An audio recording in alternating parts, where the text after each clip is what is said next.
This is Lesson 8, Present Analysis Results. Exercise 8C, Finish the Map. In this exercise, we have a lot of detailed finishing work to do. We'll break these tasks down into 4 groups that we'll define as our objectives. First, we'll label some cities in the Southern California area with a special kind of labeling called annotation. Next, we'll label our interstates and highways with numbered shields. The third objective will be to add some leader lines that connect the inset maps up to their respective red dots. Finally, we'll polish it all off with the title, scale bar, north arrow, and some acknowledgments. So first, we need to make sure that the main map data frame is activated. For the purposes of picking up the place names, we're going to add a layer of city polygons and then make the symbols themselves invisible. Let's make sure our Maplex label engine is still running. From the Ready Data geodatabase, add the cities layer to the layout. Change the name in the table of contents to City Labels. Now, click the symbol and change the fill to no color and the outline to no color. This effectively makes it an invisible layer, but we can still use the features as anchors for labels. Let's add the labeling toolbar from the Customize Toolbars menu. This is an alternate way of accessing labeling functions that lets you work with any layer in the table of contents. Check the box next to City Labels, and then click its default label class. The text string is already set to pick up the name field. We'll set the text symbol to 40% gray, 9-point bold. We have some problematic placements. We also want to be selective about what we actually label. So it's helpful for us to mark well-known places like Beverly Hills and Santa Monica, but maybe not places that are less well-known. Although we can accomplish this with dynamic labeling, it's not totally straightforward, and the only way we can get manual control over our labels is to convert them to a type of text called annotation. In the table of contents, right-click City Labels and choose Convert Labels to Annotation. When the dialog box appears, choose to store the annotation in the map and to create annotation only for the features in the current extent. When you click Convert, the layout will look the same, but in fact ArcMap has placed editable annotation where the labels used to be. Here in the data frame properties, you can go to the Annotation Groups tab and see the new annotation group that you just created from the labels. Now, in order to reposition or otherwise edit this annotation, you're going to use some tools from the Draw toolbar. First, put the data frame in focus. Notice it now has a thick border around it. Annotation is text, but a special kind of text. It's treated pretty much the same as data. That means you can't work with it in Layout View unless you put the data frame in focus. Now, on the Draw toolbar, use the pointer tool to select Santa Monica and move it off the freeway. The Los Angeles label got put way up here in around the geographical center of the city, but we really want it down here near the downtown area. We're going to delete some of the annotation because they are not all needed to create geographic context. You can delete the ones you want and move others where you think they look best. Now let's go back into the Label Manager and create some highway markers. Click Major Roads, then change the label field to highway_symbol.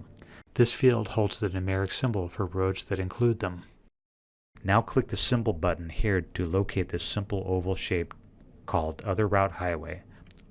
That's the one we'll use. Now in Placement Properties, we'll specify Centered Horizontal, and then we'll also remove duplicates within 4 inches on the layout page.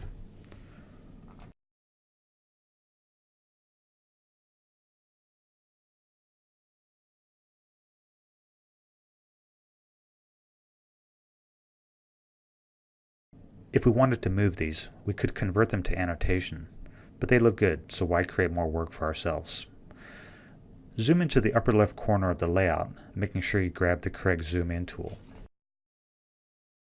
This is where we're going to start adding leader lines that will connect each inset map to its corresponding red numbered circle. Before we start drawing, let's set up the line properties. We want a nice thin line in the same color red as the symbol.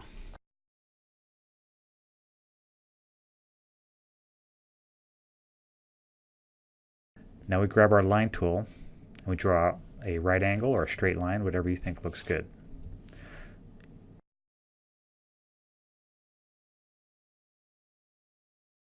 Use the layout, pan, and zoom tools to make your way around the map layout, adding leaders to each of the 5 insets.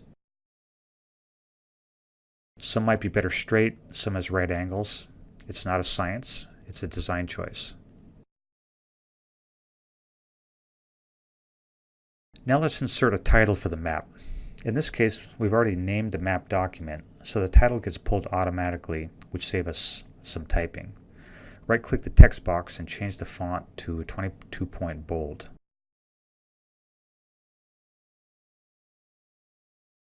At this point, this is a dynamic title being referenced from the metadata.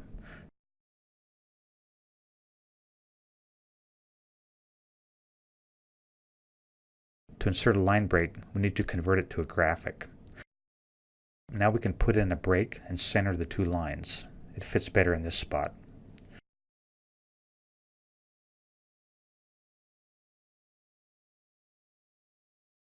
Now we're going to grab the splined text tool and add a graceful curving line of text that follows the shoreline roughly and say Pacific Ocean. With the tool you can place a nice curve with a few clicks and then type the words and change the symbol to a nice blue Palatino italic, 11 points.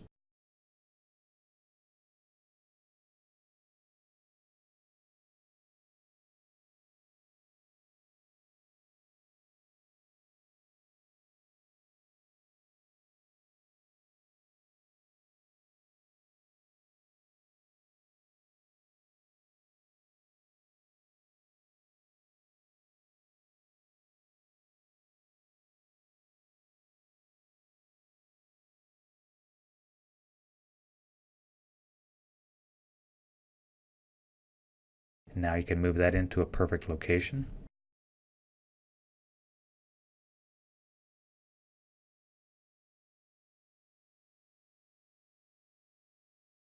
Another label that might look good splined is the LA River 3/4 mile corridor. Use the spline text tool in the same way, tracing a path somewhere along the buffer.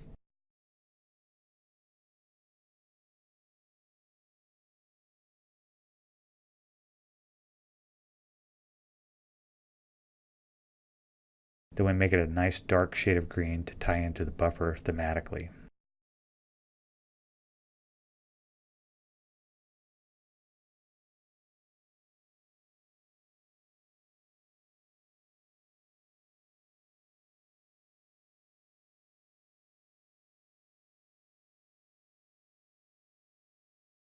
It might take you several attempts to get the line just perfect.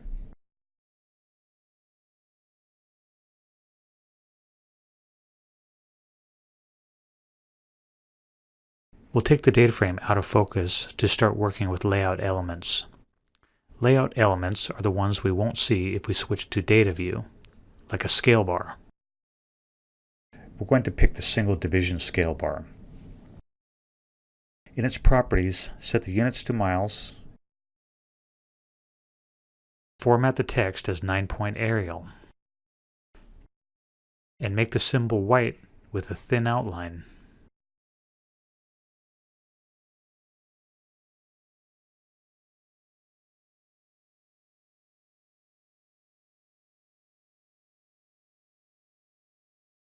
Resize the scale bar until it is set to 3 miles and then drag it into position.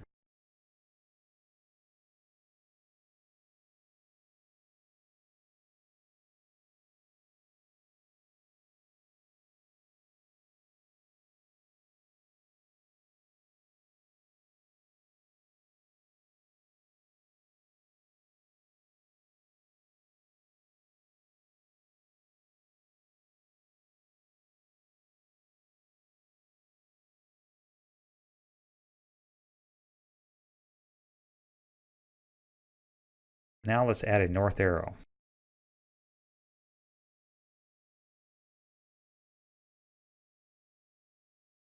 This one's called ESRide North 19. It's a rather ornate one, but it will look good in this context.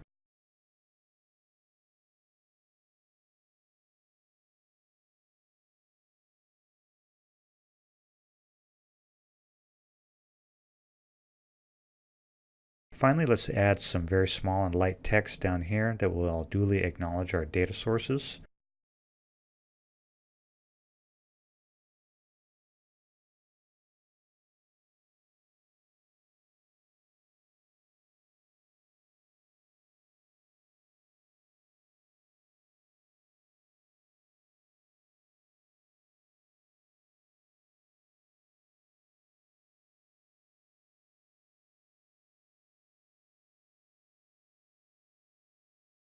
It's important for the map reader to understand the sources of the data being presented.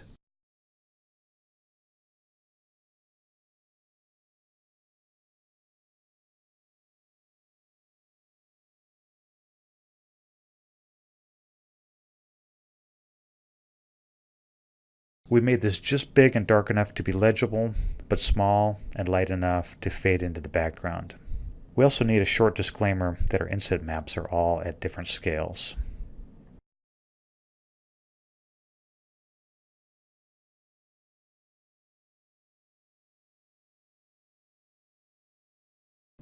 Now we can print preview our map and send it off to the printer if we're satisfied.